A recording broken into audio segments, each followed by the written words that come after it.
Всем привет, с вами Карина. Все лето на улице стояло 40 градусов, и поэтому выехать куда-то и снять видео на YouTube просто не представлялось возможным.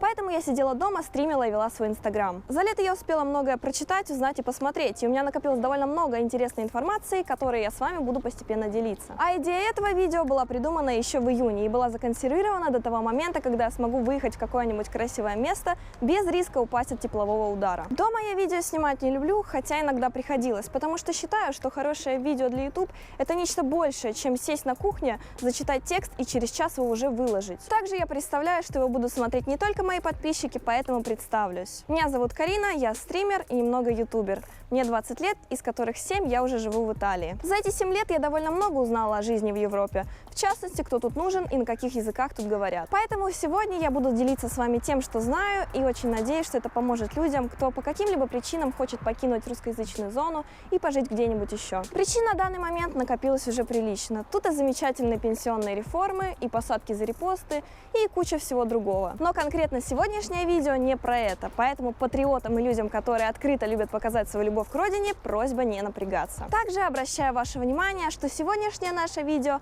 о том, кто, возможно, уедет, а не как уехать. Потому что как уехать – это совершенно другая и не менее серьезная тема. Поэтому давайте начинать.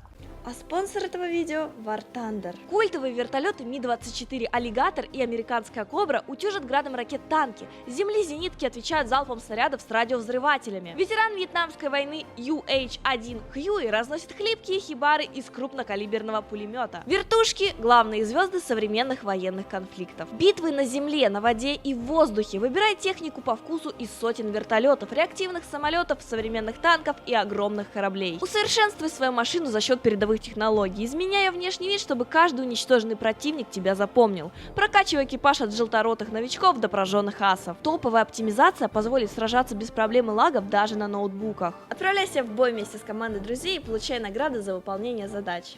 А что это за игра? Это новый War Thunder. Качай War Thunder бесплатно по моей ссылке в описании и получай крутые бонусы.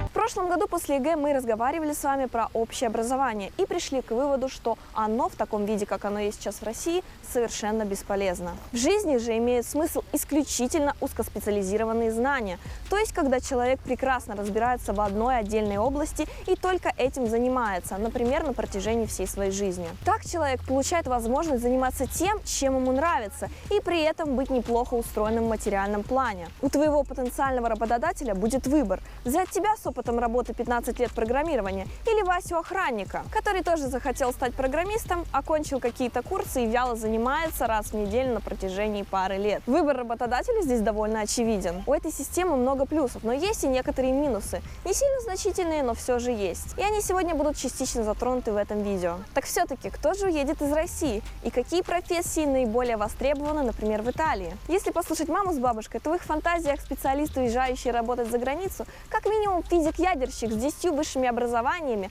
Нобелевской премией, которого вывозят в закрытом и наглухо забитом нанодосками секретном вагоне бронепоезда. Астроном, биолог, химик, да кто угодно, но суть их размышлений сводится к тому, что чтобы уехать в другую страну, нужно много учиться. И еще неплохо быть гением и премированным специалистом. В общем, сделать невозможно, а конкретно у тебя это точно не получится, ведь у тебя 4 по физике. На самом деле это большое заблуждение, и скорее всего это была дополнительная стимуляция от родителей, чтобы ты лучше учился в школе и не прогуливал уроки. Безусловно, ученые, специалисты и прочие господа с высшим образованием отрываются с руками во всем мире. Но есть пути гораздо легче, ведь не каждый человек имеет склонность к физике, математике или является дипломированным специалистом по компьютерной безопасности. Сейчас мы рассматриваем среднестатистического человека, который не умеет собрать атомную бомбу и не разбирается в квантовой механике. А самого простого чела, который думает, ну вот было бы неплохо пожить, поработать за границей, только не зная, с чего начать. Прежде всего нужно определиться, куда именно ты поедешь. Это очень важно, потому что нужно знать язык именно этой страны.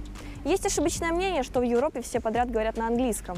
так как это международный язык. Но в реальности это совершенно не так. В Европе неожиданно на английском языке говорят намного хуже, чем в России. В частности, в Италии на английском языке вас могут понять исключительно в крупных туристических центрах, да и то еще не во всех местах. Если же вы поедете куда-то в центр Италии, например, в Тоскану, вы можете столкнуться с тем, что вас попросту не будут понимать или же намеренно не захотят с вами общаться на английском. Запомните простую вещь. В Италии говорят на итальянском, в Германии на немецком, а во Франции на французском. И еще конкретно во Франции вас могут послать куда подальше, когда услышат английскую речь, по причине давней неприязни к этому языку. А на английском говорят в Америке, Австралии, в Англии и в некоторых странах Африки. Английский хоть и является международным языком, но на нем говорят всего 372 миллиона человек. Для сравнения, на русском говорят 280 миллионов. И ведь это не намного больше, правда? Но, например, на испанском, который, кстати, очень похож на итальянский, говорит уже 420 миллионов, а на китайском языке говорит аж 2 миллиарда. Надеюсь, про язык все понятно, потому что каким бы отличным специалистом вы не были, выбор работодателя будет сделан тому, кто говорит на языке страны. Например, итальянский язык довольно прост в освоении для русскоязычных, так как имеет много схожих слов с русским. Учится довольно легко, а Данте Алигьери в оригинале вас читать вряд ли заставят. Теперь профессии.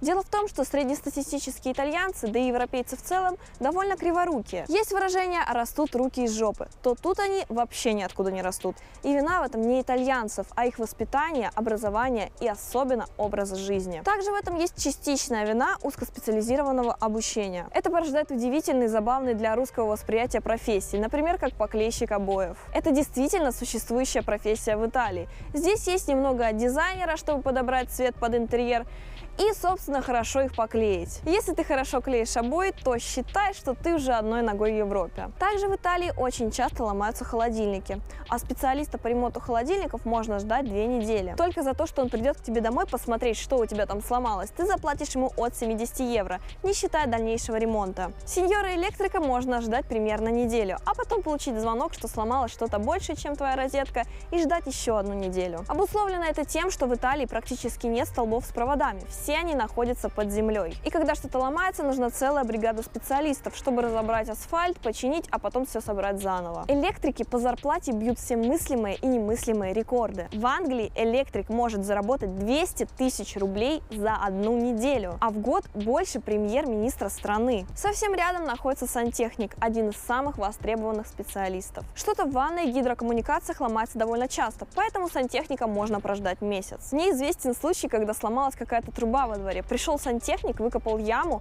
заварил, закопал, взял 800 евро и уехал. Ну а что делать? Всем мыться надо. Из ситуаций, с которыми я сталкивалась лично, самый удивительный — это хозяин квартиры, которую я тут снимаю. Он профессиональный строитель, а именно каменщик. Только в моем доме ему принадлежит сразу 3 квартиры. Как так вышло? Он его построил. А во время всемирного кризиса на оплату его труда денег не хватило. Поэтому ему дали аж 3 квартиры. Я не сильно большой любитель считать чужие деньги, но это примерно 500 000 евро. Это 40 миллионов рублей. И это только те квартиры, которые знаю лично я. Подруга моей мамы купила квартиру тут, в Италии, и это была самая обычная небольшая однушка, в которой нужно было сделать ремонт. Человек обратился в итальянскую контору, делающую ремонты квартир, домов. Запрос был ободрать старый ремонт и сделать простой новый. Фирма запросила 50 тысяч евро. Это было дороже, чем купленная квартира. В итоге пришел обычный дядя Сережа и сделал все за 5000. Стоп, а почему мы говорим только про мужскую работу? Неужели у женской половины не может быть никаких дел? На самом деле женской работы столько же, сколько и мужской. И совсем не обязательно становиться Наташкой. Многочисленные сиделки, воспитательницы и няньки, а также самая наваристая профессия — уборщица. Смеетесь? Сейчас будет не очень смешно. Уборщица с полной занятостью, работающая в частных домах и квартирах, получает в месяц 3500 евро. Это 280 тысяч рублей. На самом деле перечислять можно почти бесконечно, но, как вы уже догадались, в Италии и в Европе отлично ценится и высоко оплачивается ручной труд. Адекватных квалифицированных специалистов не сыщешь здесь днем с огнем. Всему виной экономический кризис. Новые кадры перестали обучать, а профессионалы вышли на пенсию. Эксперты утверждают, что индустрия промышленности в Европе потеряла сразу 3 поколения профессионалов. И здесь нужно сделать небольшое отступление и понять одну очень важную вещь, которая также очень сложно укладывается в голове. Большинство итальянцев, как и европейцев из AAA стран, рождаются уже обеспеченными до конца своей жизни. Здесь очень редко встречаются ситуации, что кто-то из местных работает за еду, потому что ему нужно выжить. Итальянцы больше работают по приколу, потому что им скучно сидеть дома. В кафе можно увидеть официантку с сережками Тиффани за 5000 евро, еврового миллионершу, хорошо работающей учительницей младших классов, молодого парня с личным реактивным самолетом, подрабатывающего в местном спортзале. С нашей ментальностью это очень тяжело укладывается в голове. Но это реально. Этим также можно объяснить дефицит специалистов в некоторых областях. Зачем миллионеру работать сантехником или электриком? При этом в России с ручным трудом дела обстоят довольно плохо, если не плачевно. Тут сразу же напрашивается вопрос. Карина, ты живешь в Италии, откуда ты знаешь, как дела обстоят в России? Да еще и с ручным трудом. Вопрос довольно глупый, но я догадываюсь, что в комментариях он будет встречаться довольно часто. Когда я готовила этот сюжет, я нашла несколько тематических форумов, где строители, сантехники, электрики, представители других профессий делятся профессиональным опытом. И там натолкнулась на довольно печальную историю, суть которой хочу пересказать вам. На форум написал сантехник из небольшого города, 1050 человек, который очень хотел узнать, где люди его профессии берут деньги. Его зарплата 12 тысяч рублей в месяц. Он работает на местном предприятии, которое занимается всем подряд по части ремонта коммуникаций. Денег, конечно, ему не хватает, поэтому парень решил заняться частным бизнесом и неожиданно столкнулся с суровыми реалиями России. Дело в том, что в России, в отличие от западных загнивающих поклейщиков обоев, каждый человек сам себе монтажник, электрик, сантехник и строитель. Смекалочка. И в итоге основными его клиентами были одинокие пожилые женщины, у которых плохие отношения с соседом Петровичем, который не хочет приходить к ним в гости завинчивать кран. Почему-то эта социальная группа считает, что сантехнический труд оплачиваться деньгами не должен. Поэтому работать предлагали за котлеты, банки с огурцами, а особо толстая тетенька под 100 килограмм предложила расплатиться натурой. Комментаторы на форуме заметили, что в истории этого молодого человека есть куча факторов, мешающих ему найти достойную работу и зарабатывать деньги своей профессией. Но суть в легко прослеживающейся тенденции, что в России ручной труд, к сожалению, сильно недооценен. Зато очень хорошо оценивается в Европе. Поэтому, ребята, если вы не сильно хорошо разбираетесь в квантовой механике и понятия не имеете про теорему Банаха-Штейнгауза, учите языки и развивайте руки. Ходите на курсы, читайте соответствующую литературу и не упускайте возможности получить опыт по специальности. Помните, в 2018 году любой язык можно выучить полностью самостоятельно. Нужно всего лишь ваше желание и немного интернета. И да, я прекрасно помню мои стримы в 2015 году, где пол-твича мне пыталась доказать, что быть, например, киберспортсменом гораздо выгоднее, чем сантехником. Скорее всего, это так, но нужно понимать, что краны на раковине ломаются довольно часто. А киберкотлета-ниндзя, зарабатывающий несколько миллионов долларов в месяц, играя в Fortnite, всего один. В мечту, конечно, нужно верить, но адекватно воспринимать реальность – это тоже неплохо. Кто знает, к чему в итоге приведут вас эти подчиненные краны. С вами была Карина, до новых встреч!